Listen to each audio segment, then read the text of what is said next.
mga kadam! So it's me, me.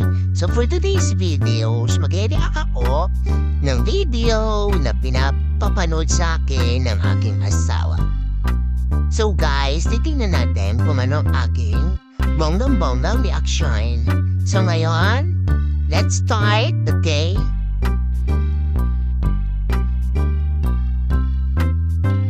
Ayan. Ay! Galing siguro to sa Bagyo. Ayun, ano ba yan si tatay? Bakit ganyan? Tingin ko, basang-basa siya. Bakit pa? Hindi. Wet naman si tatay. Wow. Actually, di naman talaga ganun kainit eh. Fine. Ang daming pambili. Mukhang wala pong sira. Ano eh? Ano? Bakit ganun? May lumalabas na todo sa ulo. Si tatay nagtutubig. Wala, ba't ganun? May magic yata si tata, anak.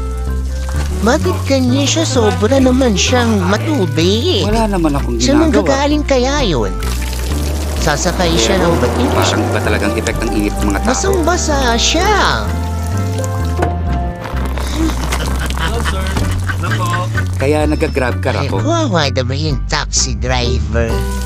Ay, wow. Hindi rin madaling magluto Pero pag yung summer. isda, nabuhay na yung isda. Hiniyaw na isda, nilagay sa aquarium. So nagpapadeliver din Lumalang ako mo sa grab ulit. food.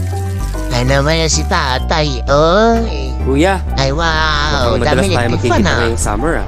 Sana all. Ala. Umitay. Ay, wow, no sweet summer. Talaga naman, Actually, di naman talaga ganun kainit So eh. yun guys, yun ang aking reaction dito sa videos na to.